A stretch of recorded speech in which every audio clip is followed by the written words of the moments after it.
As American schools and colleges have engaged in the work of education and civic engagement on their campuses, the world has continued to change and develop in powerful, complex, and unexpected ways.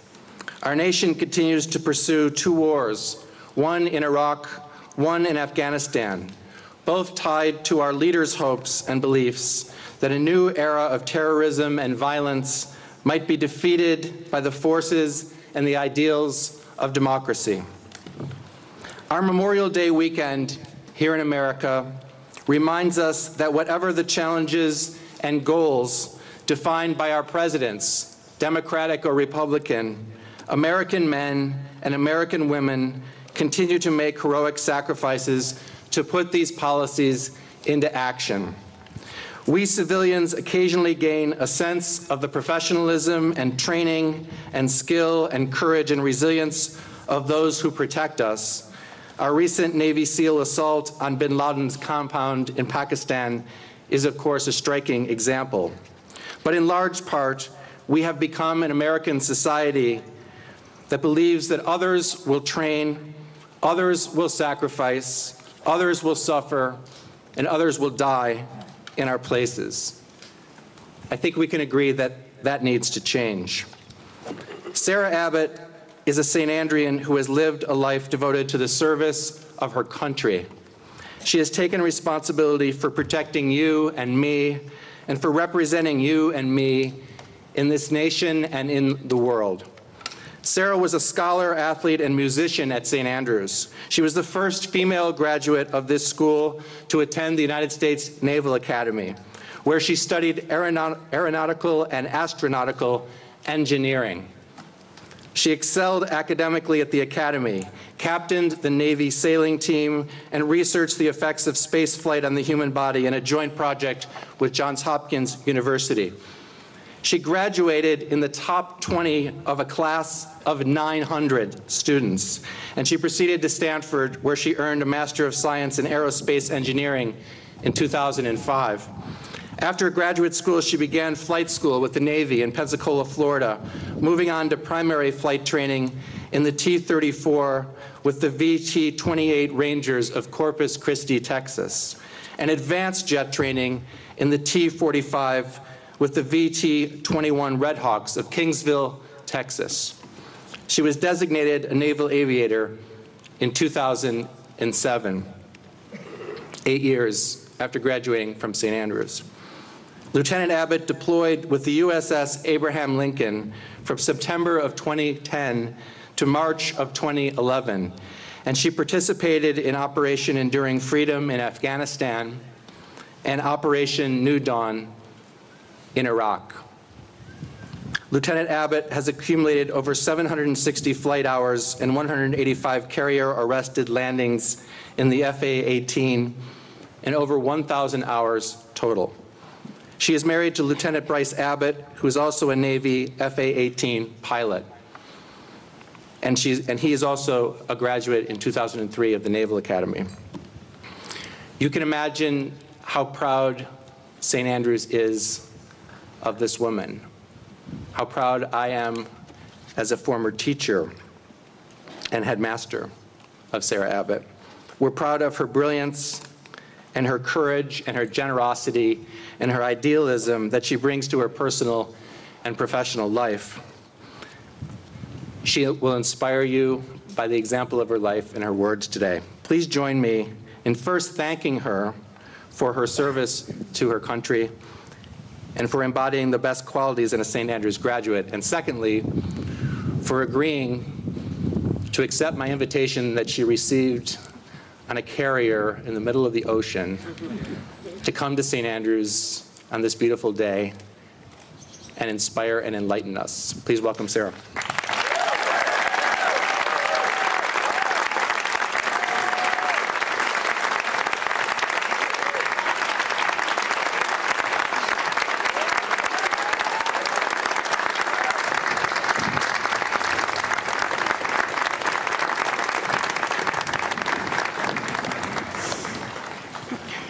Thank you all very much. Good morning, Mr. Roach, faculty, family, friends, St. Andreans, and most importantly, class of 2011. To the class of 2011, congratulations. You have made it through 4 challenging years at St. Andrews with tremendous success and accomplishment and are moving on to do amazing things. You have every right to be proud, and it is truly an honor for me to be here with you on this special day. When people ask me where I went to high school, I sometimes describe St. Andrews as a prep school, which means to them that it prepares students to go to college, but to me means that St. Andrews prepares its students for the world at large. Incidentally, most people on the West Coast, where I grew up, assume that only troublesome youths are sent away to boarding school, where the teachers are nuns and archaic practices like caning are common. So I also have to explain that no, I did not get sent to St. Andrews because I did jail time in junior high. But even more frustrating is the assumption that as a prep school, the St. Andrews mission centers around getting high school students academically prepared for good colleges, which it does, and does very, very well. But we all know that this place asks for and also gives so much more. 12 years ago, I sat where you sit, listening to, if memory serves, the president of a college talk about the ambivalence of Americans towards success. It was an interesting speech, but I had no real successes for the general public to be ambivalent about. So I was daydreaming about senior parties, the upcoming lacrosse state championship, my short summer break, and starting at the Naval Academy. We went on to win that state championship. I enjoyed a memorable cross-country road trip with my brother and a fulfilling summer vacation, and then checked into the Naval Academy. It is shocking to me how unaware I was on that induction day of just exactly what I was getting into. Mind you, I had first heard about the Naval Academy during lunch announcements my junior year here, when our college counselor stood up and said that the Naval Academy would have representatives attending today. I was thinking, what's the Naval Academy? Which could as easily have been, what's the military? Since as the proud daughter of hippies, I had no experience with either. Mr. Sturdivant presented 2 interesting facts about the Academy. First, it graduated the highest number of CEOs in the country, more than the next few schools put together. And second, they actually pay you to go there. Huh, I thought. I want to be a CEO, and I could deal with getting paid. I attended the presentation and found it incredibly ridiculous, especially when the representative and Academy alumnus actually shed a tear during the marching band music in the recruitment video. But a year and a half later, there I was, standing in line with all the other new plebes so that we could get our shots and haircuts and uniform issue. And then we were hustled out to say goodbye to our parents and marched off into the hall, the gargantuan 5-story, 8-wing dormitory, second largest in the world, that houses all 4,000 midshipmen. Along the way, upperclassmen sang us Christmas carols to remind us that those with out-of-town families wouldn't see their parents again until the holidays. That night, I lay awake and sweaty in a small bunk bed in an institutional room on the 4th floor of Bancroft Hall, wondering why I have forsaken a classic American teenage summer, good food, the comforts of home, and especially air conditioning. I thought how I'd been stripped of my old clothing, possessions, and familiar environment, and that all I had was my own mental and physical preparation, and that I had no idea what was going to happen tomorrow. I felt alone, overwhelmed, and underprepared. The next morning began with an ominous clanging as our detailers threw coat hangers down a tiled hall, a sound that would serve as our alarm clock for the rest of the summer, since our personal clocks and watches had been taken away. Then plebe summer began in earnest with a lot of yelling and our morning physical training session, followed immediately by a breakfast we weren't really allowed to eat, and a lot more yelling. I was soon accosted with one of my detailers' favorite questions: why did you come to the Naval Academy? And then louder for emphasis, why are you here, Atwater? Well, that was a long and complicated answer for me, although perhaps it shouldn't have been. I'd most recently been hanging out in Montana, bridge jumping, hiking, getting into trouble with my friends, and not thinking about these large life questions. And I didn't think my detailer wanted to hear about my future career as a CEO. I had a vague notion of having wanted something more out of my college experience, but that didn't seem like it would satisfy the roaring detailer who was now so close to me that he was getting spit on my face, like some Full Metal Jacket cliche. Fortunately for me, he turned to my squad mate, who was braced up on the wall next to me, and asked him the same question. My buddy knew exactly why I'd come to the Naval Academy. "To serve my country, sir," he belted out. Oh, I thought. So that's the right answer. Something clicked into place, and I realized that while there are many ancillary personal benefits, there really is only one good reason to put yourself through the pain and rigors of a 4-year service academy. You are there to become an officer in the Armed Forces of the United States, to support and defend the Constitution and obey the orders of the President. You are there, quite plainly, to serve. As we say in the Navy, your priorities become ship, shipmate, self. The point being that, even when the ship might be metaphorical, self still comes last, because of the loss of the ship means the loss of all.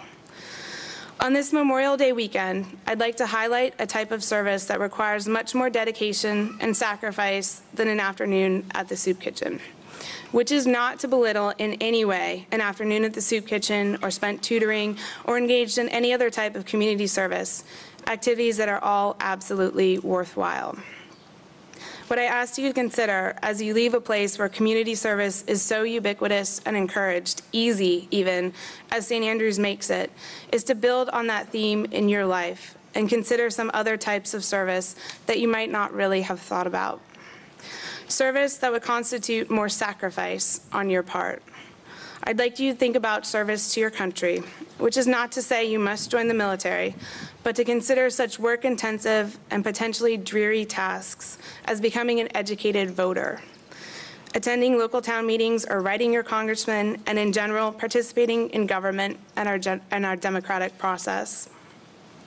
Above all, with your exceedingly superb preparation and the compassion and full weight of your Episcopalian education behind you, please, please serve your country by being reasonable and educated voices amid the constant political posturing and emotional debate that seems to overwhelm our national dialogue. Recall that people like me get sent all over the world to fight wars and drop bombs. We put ourselves in harm's way and do some very harmful things, all at the behest of our government and the people who voted for it. Many service members enlist too young or without the citizenship to have ever even voted, and certainly too young to legally drink. On this Memorial Day weekend, think of the kind of service that requires such sacrifice, and remember that there's a teenage airman controlling aircraft over Kandahar on the night of her birthday, or a sailor deployed on an aircraft carrier right now missing the birth of his child. If you do nothing else, consider how you might honor their sacrifice by giving up some of your own time or wealth in pursuit of good citizenship, environmental stewardship, or focused, dedicated service to a cause that speaks to you. Extending this philosophy of service to the world at large, consider this quote from Marshall McLuhan. "There are no passengers on spaceship Earth. We are all crew." The second thought I'll leave you with gets back to the idea of preparation. And I'd like to begin with a story from Captain Charlie Plum, who was a jet pilot during the Vietnam War, was shot down, and subsequently spent years of his life as a prisoner of war. This is from his book, Insights into Excellence. Recently, I was sitting in a restaurant in Kansas City. A man about 2 tables away kept looking at me. I didn't recognize him. A few minutes into our meal, he stood up and walked over to my table, looked down at me, pointed his finger in my face, and said, "You're Captain Plum." I looked up and said, "Yes, sir, I'm Captain Plum." He said, "You flew jet fighters in Vietnam. You were on the aircraft carrier Kitty Hawk. You were shot down. You parachuted into enemy hands and spent 6 years as a prisoner of war." I said, "How in the world did you know all that?" He replied, "Because I packed your parachute." I was speechless. I staggered to my feet and held out a very grateful hand of thanks. This guy came up with just the proper words. He grabbed my hand, he pumped my arm, and said, "I guess it worked." "Yes, sir, indeed it did," I said, "and I must tell you, I've said a lot of prayers of thanks for your nimble fingers, but I never thought I'd have the opportunity to express my gratitude in person." He said, "Were all the panels there?" Well, sir, I must shoot straight with you, I said. Of the 18 panels that were supposed to be in that parachute, I had 15 good ones. 3 were torn, but it wasn't your fault, it was mine. I jumped out of that jet fighter at a high rate of speed, close to the ground. That's what tore the panels in the chute. It wasn't the way you packed it. Let me ask you a question, I said. Do you keep track of all the parachutes you pack? No, he responded. It's enough gratification for me just to know that I've served. So the philosophical question here is this. How's your parachute packing coming along? I'm sure that many of those people who have helped you pack your parachute are sitting right here with you today, and I urge you to thank them for all that they have done for you and will do for you. But let's talk about another panel in your parachute, a characteristic that is so essential to both how you pack and what you pack that you will be lost without it. It is something I recall Mr. Roach speaking about back when I was a student here. He gave a speech about it, in fact, and it sticks out in my mind because, sorry, Mr. Roach, but I didn't really get it back then. I figured that nothing could be more important than native genius, talent, and potential, but the quality Mr. Roach was so concerned about was instead tenacity. And he did a lot of parachute packing for me when he forced me to confront its fundamental importance. In the American Navy, we do something that few other countries do at all, and none regularly train to, and that is landing on an aircraft carrier at night. I have nearly as many arrested landings or traps on an aircraft carrier at night as I do during the day, and I can say with all honesty that a night trap is something that only gets more terrifying the more you do it. Especially after a 6-hour-plus mission in country, when the world has taken on the dreamlike, colorless quality of night, and all you want is a shower, a meal, and a bed. There's nothing so unpleasant as hurtling yourself down towards faceless, dark water and a small little blob of lights. But that one unpleasant task stands between you and said shower, meal, and bed. It is arguably the most crucial and dangerous part of an entire mission for us. On one particular night, I had just returned from a mission into Afghanistan, made more painful by 2 very work-intensive night tanking evolutions and a long, boring, and sleepy flight home. I felt very calm and relaxed, and there was a cloudless sky and a nearly full and welcome moon bathing the water in a pale glow. Our approach to the boat at night is heavily reliant on instruments, and the process is so ingrained as to be almost automatic. I was used to saving a little bit of adrenaline for these post-mission night traps, psyching myself out so that I was excited and alert. But on this particular night, I was just so tired and so comfortable. So we began our descent through the velvety night, and at 3 nautical miles from the back of the boat, which at this point was a faint little collection of T-shaped lights, I tipped over and pointed our jet at the boat. At 3/4 of a mile, we picked up the ball, my Wizzo called it, and I started flying both my instruments and the visual landing system on the boat.